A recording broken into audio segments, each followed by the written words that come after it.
Sleeping divorces అని అంటున్నారు sir. Yes. What is sleeping divorces? అండర్‌స్టాండింగ్‌లో ఎళ్తున్నారు ఇవాళ రేపు చాలా మంది. ఓకే. అలాంటి ఎవిడెన్సెస్ ప్రొవైడ్ చేసి కోర్ట్‌కి చెప్తే ఇట్ విల్ బి హ్మ్. డివోర్స్. లైక్ ఒక పార్ట్‌నర్ కాకుండా మల్టిపుల్ పార్ట్‌నర్స్ అడల్టరీ కింద ఇలాంటివొస్తే కేసెస్ దే హ్మ్. Can file with the divorce. Sleeping divorce అంటే ఏంటి? స్లీపింగ్ డివోర్స్ అంటే ఒక పార్ట్‌నర్ ఇప్పుడు హస్బెండ్‌కి కాకుండా వేరే వాళ్ళతోటి ఇల్లీగల్ అఫైర్స్ అలా పెట్టుకుంటే అండర్ గ్రౌండ్స్ ఆఫ్ అడల్టరీ కింద ఫైల్ చేయొచ్చు. చేస్తే అది స్లీపింగ్ పార్ట్ అంటే స్లీపింగ్ వరకు మాత్రమే వాళ్ళు డివోర్స్ అవుతారు. మామూలు రెగ్యులర్ యాక్టివిటీస్ అన్నీ కూడాను అట్లా ఏమి ఉండదు. Okay. Sleeping with family wife and husband is a must. Okay. వీళ్ళిద్దరి మధ్యలో వెడ్‌లాక్ ఉంటుంది. వీళ్ళిద్దరే డివోర్స్ ఫైల్ చేసుకోగలుగుతారు ఇద్దరు పార్టీస్. ఓకే. త్రూ మ్యూచువల్లీ గానివ్వండి, ఇండివిడ్యువల్ గానివ్వండి. హ్మ్. Example, if wife is having affairs with multiple persons, హ్మ్. హ్మ్. husband came to know that, he can collect the evidences. On that grounds, he can file the divorce. Okay.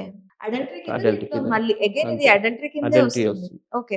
అయితే mutual డివోర్సెస్‌కి ఎంత time పడుతుంది sir? 6 months రావడం? Minimum పడుతుంది. Okay. ఎందుకంటే ఇద్దరు వాళ్ళకున్న డౌరీ ఏదైతే సెటిల్‌మెంట్ గానివ్వండి, లేదంటే మ్యారేజ్ ఎక్స్‌పెన్సెస్ అయిందో, లవ్ మ్యారేజ్ అయినా, అరేంజ్ మ్యారేజ్ అయినా, వాళ్ళిద్దరికీ అలాంటి ఒపీనియన్ ప్రకారంగా చూసుకొని మ్యూచువల్‌గా వచ్చి కేస్ ఫైల్ చేస్తే డెఫినైట్‌లీ 6 మంత్స్‌లో వచ్చేస్తుంది. అయితే సార్ కొన్ని సందర్భాలలో మ్యారేజ్ అయినప్పుడు ఖర్చు పెడతారు కదా! అమ్మాయి యెస్. ఫ్యామిలీ కానీ, అబ్బాయి ఫ్యామిలీ కానీ.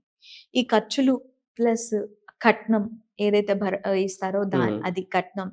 ఇవన్నీ ఇంక్లూడింగ్‌గా మెయింటెనెన్స్‌లో ఇంక్లూడ్ చేసి చేయొచ్చు. క్లెయిమ్ వేస్తారు. చేస్తారా? ఓకే. ఇప్పుడు జనరల్‌గా డీవీసీ ఉంటుంది. హ్మ్. అందులో ఫైల్ చేయొచ్చు. లేదా మెయింటెనెన్స్ దాంట్లో కూడా వాళ్ళు మెన్షన్ చేయొచ్చు. ఓకే. నాకింత ఖర్చయింది ఇదని.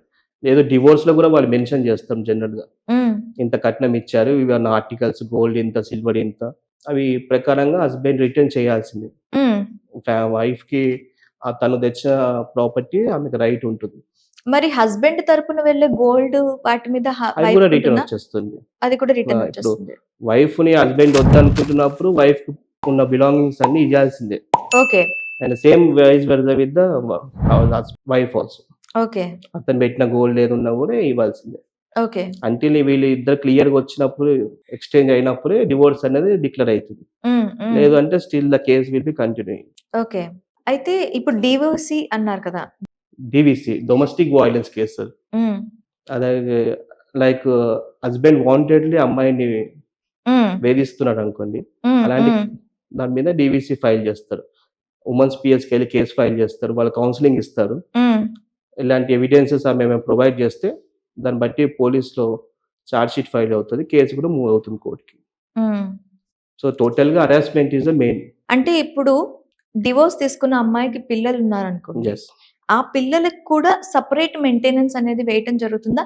అది ఎన్ని ఇయర్స్ వరకు ఆ మెయింటెనెన్స్ వాళ్ళకి కట్టాల్సుంటుంది? మెయింటెనెన్స్ దాంట్లో పిల్లలకొచ్చేసి ఎడ్యుకేషన్ సపోర్టు, మెడికల్ సపోర్టు అంతా ఫాదరే ఇవ్వాల్సింది. Up okay. టు 18 ఇయర్స్ దాకా మ్యారేజ్ అయిపోయి డివోర్స్ తీసుకున్నా గూడా పిల్లల బాధ్యత మొత్తం ఆ వైఫ్‌కే ఉంటుంది. అండ్ పేయింగ్ అంటే అమౌంట్ మంత్లీ పే చేయడం గాని ఇవన్నీ హస్బెండ్ కంపల్సరీ ఇవ్వాల్సిందే. He okay. Can pay monthly or లేదు ఇంత అమౌంట్ ఇచ్చేసి నేను సెటిల్ చేసుకుంటా అనుకుంటే he can pay. He okay. Can fix deposit on the children's name and get departed. ఒకవేళ వైఫ్ డివోర్స్ తీసుకున్న తర్వాత ఇప్పుడు మెడికల్ బిల్స్ అంటున్నారు అవును. కాబట్టి అంటున్నాను. డివోర్స్ తీసుకున్న తర్వాత కన్సీవ్డ్ అయిందనుకోండి. తను హ్మ్. కన్సీవ్ అయిందనుకోండి. ఇది కూడా హస్బెండ్ మీదే పడుతుందా? అది ఎవిడెన్స్ బట్టి. Okay. With the same person husband తోటి అయింది, కన్సీవ్ అయింది. హ్మ్. కేస్ ఆల్రెడీ ప్రెగ్నెంట్ ఒకవేళ మీరు చెప్పిన ప్రకారంగా ఉంటే దానికి హ్మ్. రిపోర్ట్స్ అవన్నీ మెడికల్ కోర్ట్‌కి ప్రొవైడ్ చేస్తే కోర్ట్ విల్ కన్సిడర్. ఓకే. లేదు డిఫరెంట్ పర్సన్ తోటి అలా ఏమైనా జరిగితే హ్మ్. అది టోటల్లీ ఔట్ ఆఫ్. హ్మ్. మెయింటెనెన్స్ ఫైల్ చేయడానికి ఎన్ని ఇయర్స్ వరకు టైం పడుతుంది సార్? ఫైల్ చేయడానికి మనకి ఫైల్ కాదు. అంటే దానికి తీర్పు రావటం కోసం. మెయింటెనెన్స్ అనేది ఇవాళ ఫైల్ చేశారనుకోండి, హ్మ్. కోర్టు ఎవిడెన్సెస్ చూసేసి ఆర్గ్యుమెంట్స్ విన్నాక ఒక 2 మంత్స్‌లోనే కేసు ఇండియం మెయింటెనెన్స్ ఆర్డర్ అనేది తీసుకోవచ్చు కోర్ట్ నుంచి. ఓకే. కేస్ రన్ అవుతుంటది. కానీ ఇమ్మీడియేట్‌గా ఆర్డర్ తీసుకోవచ్చు. హ్మ్. అంటే మెయింటెనెన్స్ ఏంటంటే ఇప్పుడు హస్బెండ్ నుంచి వైఫ్ సెపరేషన్ ఉంటుంది గదా! Hmm. After filing the divorce. అమ్మాయికొచ్చేసి ఎక్స్‌పెన్సెస్ అనేది చాలా బర్డెన్ అయిపోతుంది. అవును. ఈ బర్డెన్ తను వాళ్ళ పేరెంట్స్ దగ్గర నుంచి తీసుకోలేదు. ఆల్రెడీ వాళ్ళు మ్యారేజ్ చేసి పంపిస్తుంటారు కాబట్టి హస్బెండే హోల్ అండ్ సోల్ రెస్పాన్సిబుల్. హ్మ్. అండ్ హస్బెండ్ వాళ్ళొచ్చేసి తిను ఇగ్నోర్ చేస్తున్నాడు. కేస్ ఫైల్ చేసిందని. సో, ఆ పక్షంలో తను మెయింటెనెన్స్ కేస్ ఫైల్ చేసి మంత్లీ అమౌంట్ తీసుకోవచ్చు ఓకే. కోర్ట్ నుంచి. ఆర్డర్ గూడా కోర్ట్ ఇస్తుంది. ఓకే. ఎగ్జిక్యూషన్ పిటిషన్ ఫైల్ చేసుకుంటే ఎవ్రీ మంత్ ఆ అమౌంట్ ఆ పర్టిక్యులర్ వైఫ్ అకౌంట్‌కి ట్రాన్స్‌ఫర్ అవుతుంది. ఓకే. ఒకవేళ మంత్లీ ఒకవేళ ఫెయిల్ అయిందనుకోండి, they can go with the punishment ఉంటుంది. ఓకే. అండ్ ఈ మెయింటెనెన్స్ ఆర్డర్ గూడా ఎప్పుడంటే case of filing the petition. అంటే ఒక 1 ఇయర్ అయింది కేస్ ఫైల్ చేసి. హ్మ్. ఆ రోజు నుంచి గూడా కౌంట్ అవుతుంది. ఓకే. నాట్ ఓన్లీ ఈ మంత్ ఆర్డర్ వస్తుందంటే ఈ రోజు నుంచే కాకుండా హ్మ్. Date of filing the case. ఆ రోజు నుంచి ఎరియర్స్ అమౌంట్‌తో కలిపి పే చేయాల్సిందే. ఓకే. ఇప్పుడు మా వన్ ఆఫ్ ద కేస్‌లో 85,000 వచ్చింది maintenance from date of filing 1 year. Okay. He has to pay. అది ఏ టైమ్ నుంచి ఏ టైమ్ పీరియడ్ వరకు? కేస్ ఇదొకసారి ఫైల్ కేస్ చేసిన గురించి డేట్ చెప్తారా? నుంచి. Like they filed in January అనుకోండి అది. హ్మ్. అండ్ మార్చ్‌లో ఆర్డర్ వచ్చింది. ఇండియన్ పిటిషన్ తీసుకున్నారు. హ్మ్. ఫ్రమ్ డేట్ ఆఫ్ జాన్యువరి నుంచి కేస్ ఫైల్ అయింది కాబట్టి ఆ మంత్ నుంచి మెయింటెనెన్స్ అనేది స్టార్ట్ అవుతుంది. సార్ హస్బెండ్ సాలరీ నుంచి ఎంత పర్సెంట్ వరకు మెయింటెనెన్స్ కింద వైఫ్‌కెళ్తుంది సార్? అతనున్న ఇన్‌కమ్, ఎక్స్‌పెన్సెస్ సబ్మిట్ చేస్తే హ్మ్. అతని సేవింగ్స్ ఎంతొస్తుందో దాన్ని బట్టి డిక్లేర్ చేస్తారు. మోస్ట్‌లీ ఒక సేవింగ్స్ బట్టి. సేవింగ్స్ అండ్ ఎక్స్‌పెన్సెస్ బట్టి. హ్మ్. హ్మ్. వైఫ్‌కి ఎక్స్‌పెన్సెస్ ఉంటుంది జనరల్‌గా. హస్బెండ్ ఎక్స్‌పెన్సెస్ వచ్చేసి ఓకే. ఇంట్లో రన్ అవ్వాలి కాబట్టి మంత్లీ బేసిస్‌లో. హ్మ్. దాని ప్రకారంగానే వాళ్ళు ఎవిడెన్స్ చూపియాలి. హ్మ్. సాలరీ బేస్ కానివ్వండి, అదర్ బిజినెస్ ఇన్‌కమ్ ఉన్నా హ్మ్. ఇవన్నీ కన్సిడర్ చేసి దాంట్లో 30-40% ఈజీగా వస్తుంది ఓకే. Every month.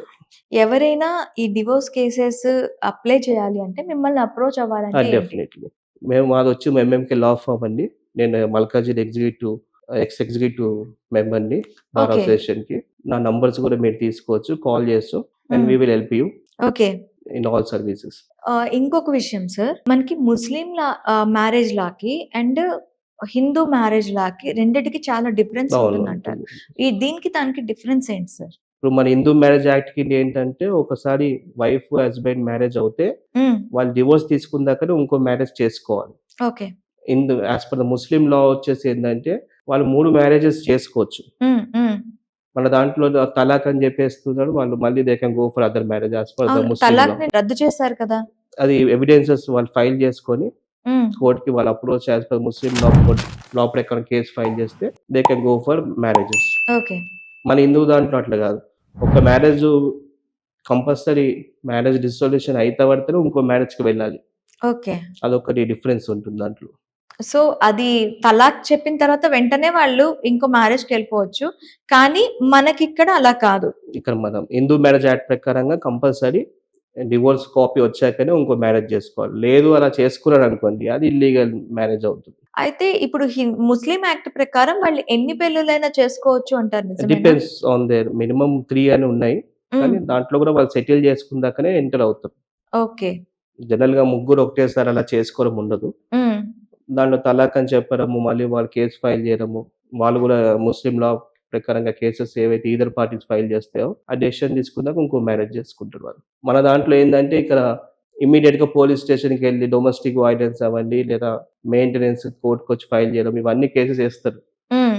దానివల్ల హస్బెండ్ అనేది లాక్ అయిపోతారు ఇక్కడ హిందూ మ్యారేజ్ యాక్ట్‌లో. అవును. ఇక్కడ ఇవన్నీ రెస్పాన్సిబిలిటీస్ బయట పడ్డాకనే he will thought for the other marriage. అవును. Still then he has to bear all expenses. Okay. అది మెంటల్ గానివ్వండి, ఫిజికల్ గానివ్వండి, he has to take. Okay. Yes. Okay sir. Thank you. Thank you madam.